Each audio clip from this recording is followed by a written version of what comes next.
How to compose music by adding ambience, atmosphere and soundscapes. Hello and welcome to the Professional Composer Show. My name is Mike and I am a composer just like you. Here is what you will get in this episode. Now, before we start, I have a question for you. How long have you been composing music? Please share your comment below. Alright, let's kickstart the show right now. Now let's talk about adding ambience and atmosphere in your music. I have two types of sounds that I use as a composer to get instant mood and vibe in my music. One, pads and drones. I have found that these can be amazing inspiration and creativity boosters for when you start a new composition or simply when you want to add a new section in your track. Simply choose one note to be the harmonic anchor and then find a long sustaining sound playing that note as a pedal tone. For sound design, these types of sounds are often called drones.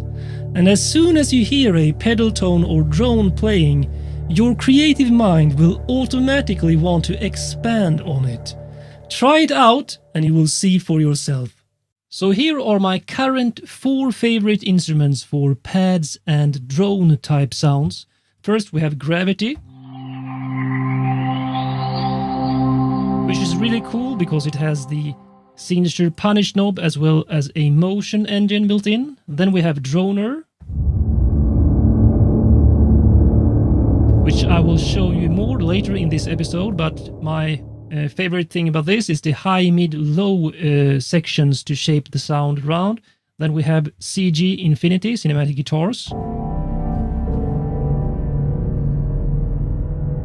And the cool thing about this is the 4 different sections, and you can morph between them and add lots of movement, and also the random option. And finally, my favorite of all instruments is Omnisphere, and here I simply go into the pads and strings section and find a cool sound and play it low in the octaves.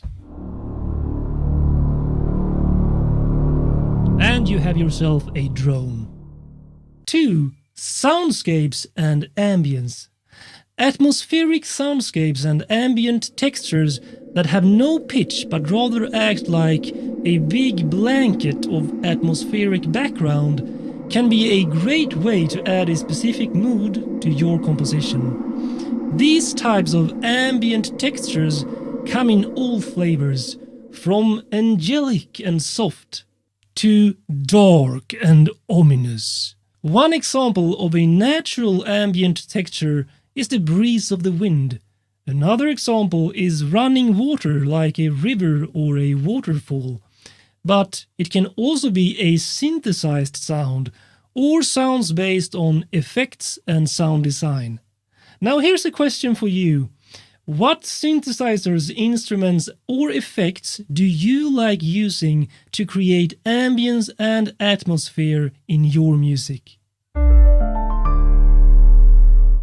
Now it's time for sounds and gear for composers, and today I'm going to show you Droner Master Edition. So what is Droner Master Edition? Well, basically it is a massive library and sound design tool for atmospheric sounds, pads and background textures. And the sound library is massive with 50 gigabytes of content, 2000 presets divided into 8 modules.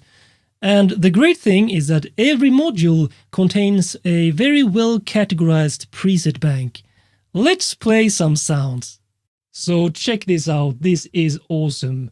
You get all the previous 8 modules released in the Droner collection, all in one massive collection as you see here, from 1 to 8, hybrid, guitarscapes, live strings, dark synthesis, cinematic atmospheres, vintage synths, brass, metal and glass, and also a new category which is blends from them all. And as you can see, you have separated subfolders in each module with all the presets within, and you can get a feel for what they all sound like. So let's try out some sounds now in the hybrid.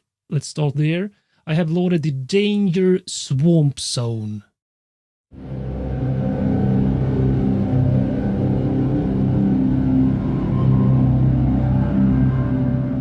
And you can hear the drony part of the sound. It's just like a creepy undertone that gets under your skin. And also, the great controls you get here is the mod wheel controls the intensity, so from nothing.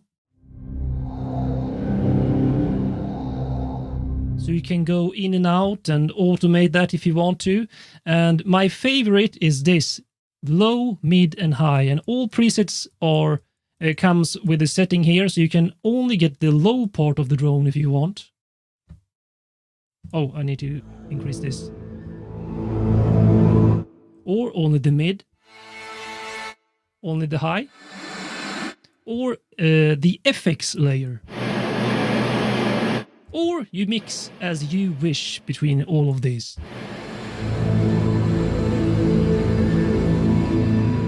So, of course, you need, at least in my opinion, you need some good low end to get a good drone.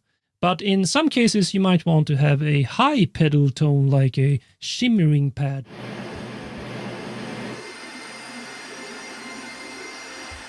That could work too. So next category, next module after hybrid is Guitarscapes. Let's try the Blade Run right here.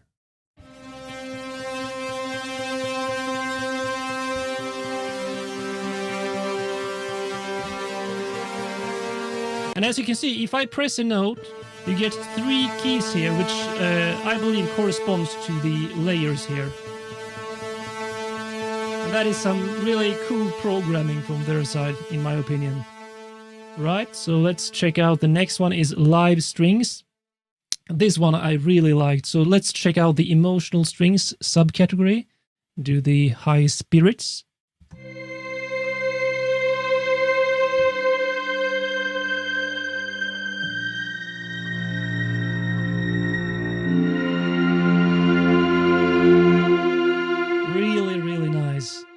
Then we have Dark Synthesis, and this one is really cool.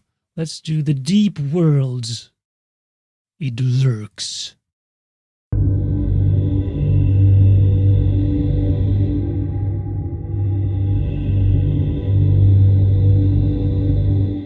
Wait a minute.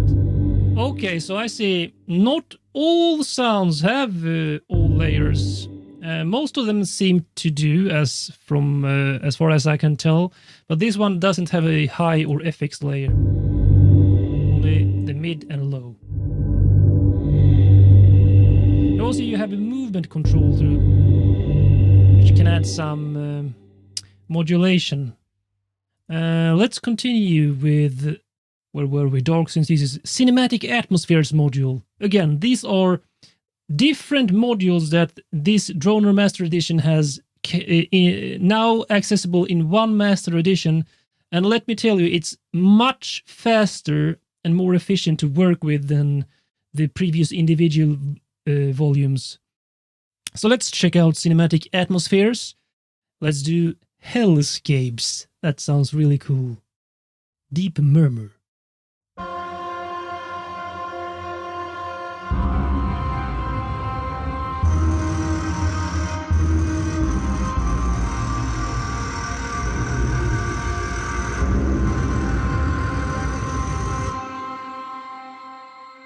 Nice.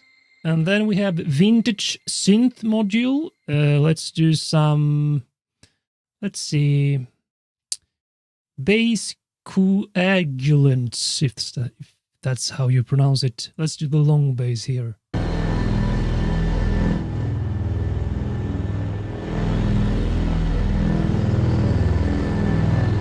Let's see if I can automate. Yes, you can right-click and simply assign a CC. Then I could actually assign like a CC controller to this. Start with a low. Add some mids. Highs. FX. But the low was simply too overpowering to hear those well.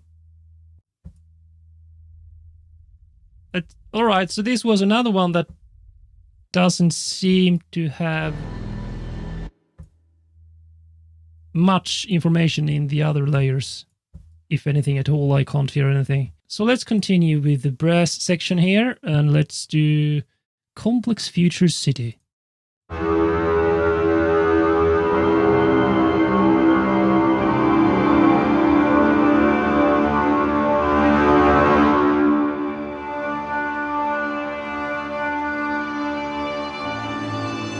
So, again, this library is about soundscapes, drones, and pads, which are like in octaves. So you don't really use this to play melodies. You don't use it really to play chord progressions, but more focus on that soundscape and atmospheric undertone.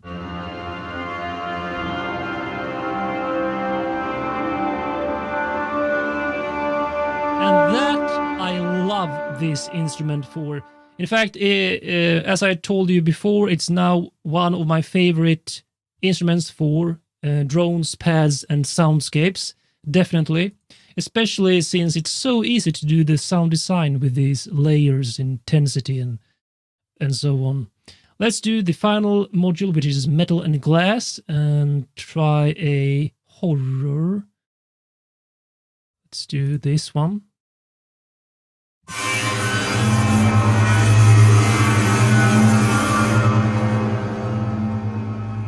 Yeah, really tension high in that sound. And let's do a quick run through of the interface. So this is the main page. You have the layers here, the effects. You can blend intensity, movement, reverb, and delay. Then you can also go into the individual sound patches here. And these are actually divided into, as far as I have understood it, 2 layers on each, or 2 parts per layer. So as you can see here, sound 1 and 2, and then you can mix the levels here. So technically, I guess you have 8 different sound sources, and you can see those here, 2, 2, 2, 2, that's 8, and you can use them from different modules. So after this page, which is basically a mixer and main sound design page, you have the expert view, where you have lots of control over tone, width, envelopes and stuff, LFOs, distortion, the send effects, an arpeggiator here, which is really cool, a rhythmic section, which I haven't really used much, but I guess you can do cool stuff because you can sync it to the amount of bars and stuff, and then a master effect page with the usual suspects. But honestly, what I go back to almost all the time are these 2 pages. Technically, I mainly use this main page, and that is in fact one of the reasons I love this instrument so much, because I want instruments that are easy to use and get the sound I want as fast as possible. And with this instrument, you simply bring up the sound bank, choose a module that seems appropriate, choose a sound bank here and the preset, load it up and adjust the layers, which is really cool with a low, mid, high. Usually I don't use the effects so much, but it's cool to have that option.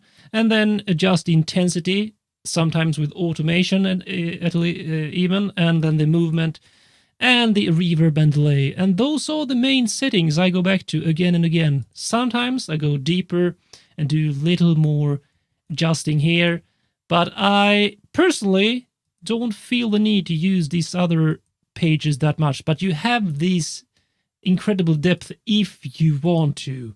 So it's up to you. Again, the Droner Master Edition is now one of my favorite instruments, as I said, with Gravity, Cinematic Guitars Infinity, and Omnisphere, and Droner Master Edition to create drones, pads, ambient textures, and soundscapes to add to my music.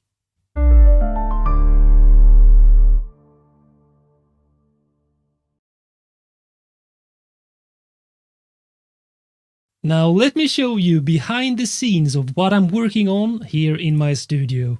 So this is actually something I can recommend to all of you guys, at least if your DAW support it.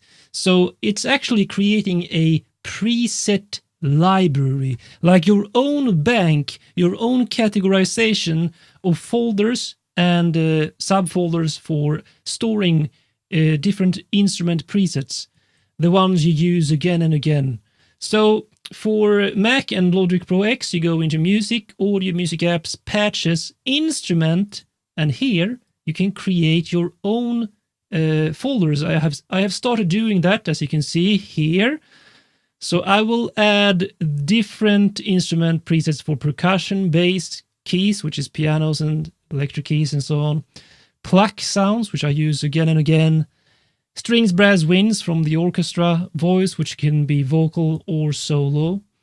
And I haven't actually decided on any more yet, but I will probably expand this a lot. Also, what instruments do I actually start from blank all the time? Contact and Omnisphere. So I actually put those in the root right here. So now let's close this. Remember what you saw here. And if I go here to and open up the library, which I have a command for here, you can actually see user patches up here, because this is, well, honestly, this is shit in my opinion. This is the stock sounds that come with Logic, and I basically don't use anything because I have way better plugins and third-party libraries. And so I simply store those third-party presets in my user patches bank. And as you can see, this is actually a duplicate of what I showed you in the Finder window. So what I will do here is, let's say you start a new MIDI track. Instead of going into the track and, like, you know, this procedure. Okay, so now it's here, but let's say you have added something else. You need to go, all right, instruments, native instruments, where is it? Well, contact, I need the stereo output and so on. No, that's the wrong way to do it. You use the preset library and simply bring up this track, go into user patches, double click on contact, and voila, contact is loaded right here now. Let me bring it up to full screen. So now I have contact loaded here. It even stored the image here even, and if I have added it, you can even store send settings and the insert effects chain and everything, basically, except the name for some reason. Well, no. Oh, it even brought in the name. Well, I didn't even know that. So you get everything instead of having to, let's say you have had like, I always use this particular insert effect. You can bring that up too. Let's say, no, I don't want contact. Well, do you want to go in here and look around for, what is that, Spectrosonic? No. I want Omnisphere, all right? So you open up your library. Oh, Omnisphere. And voila. Well, it takes a moment. Now we have Omnisphere loaded. So that's how you bring up empty instruments like this. I only have Contact and Omnisphere right now. But then I have added specific instruments in these categories. So I have started with percussion, and then you can see the subfolders. I have special effect hits, and these are impacts from Damage, risers from Rise and Hit, and so on, subhits from Atlantica, drum kits, which are Addictive Drums, Stylus RMX, and Epic Drums Damage. Make sure also, this is what I recommend, to name your presets good. So Epic Drums, I need Epic Drums into drum kits. All right, Epic Drums Damage, because you can have another Epic drum kit here. Then I have percussion lows which are like big booms, giant drums, and even the classic kick drum, 909 or 808. Percussion mids, which are a bit higher in frequency than the lows, but still packs a punch. The high taikos, ethnic ensemble, Dun, or however you pronounce that, and so on. Percussion high, which are cymbals, sticks, metals, shakers, and so on. And percussion tuned, which for now are like these light tuned instruments like glockenspiel, vibraphone, and so on. So I will do this procedure for all these different fields or genres of musical instruments or sounds. So I have access, direct, instant, fast access to any sound I need. So I can just bring up a new MIDI track and go, oh, I need a solo string, and I don't have anything right here now. I only added like an empty instance of Omnisphere because otherwise these folders weren't showing because they were empty. But I will add like cinematic strings here and all kinds of libraries.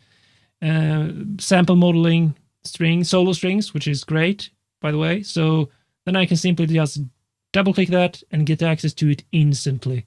So that's what I have been working on, or actually am still working on, and I can really recommend you to do the same for your presets, your instruments, so you don't have to go in here and like, oh, I need some contact, this is what I need.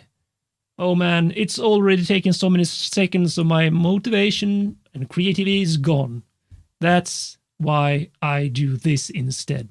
Alright, so that's my tip for you if you want to do this as well. I will do this for a couple of more days until it is completed.